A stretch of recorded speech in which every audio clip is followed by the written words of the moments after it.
Републичкиот јавен обвинител Љубомир Јовевски побрз од истрагата за случајот Рекет. Откако најде негово решение за заменик на Јанева надвор од законите, Јовевски без да биде прашан открива дека немало инволвирано политичари во скандалот, пооднапред побрза да ги амнестира од евентуална вина и вмешаност во криминалот.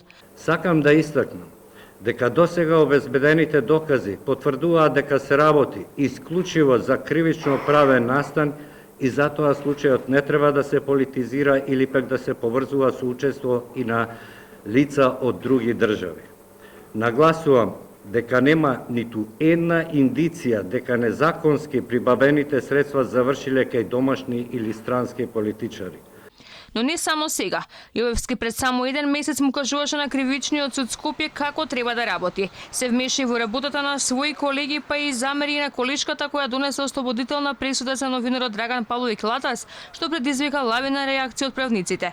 Од вчера најде решение и за Советот на јавни обвинители. Според него на потек сега бил Советот да избере вршител на должност за шеф на СЈО од редот на помошниците обвинители на Катица Јанева, повикувајќи се на одредби од Законот за СЈО, иако таму тоа не го пишува. Во Законот за јавно обвинителство постои одредба во која Советот е надлежен да определува вршител на должноста.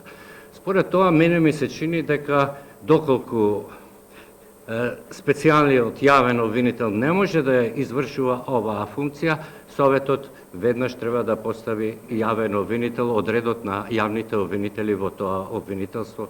Со ваквата изјава Јовевски, кој треба да се бори за почитување на законите и уставот, сериозно ги показува истите, па си прави своја верзија. Во последниот случај околу разрешувањето и именувањето на нов ВД специјален обвинител на местото на Јанева, наспроти неговите тврдења, само собранието и политичките партии може да одлучат за новиот функционер.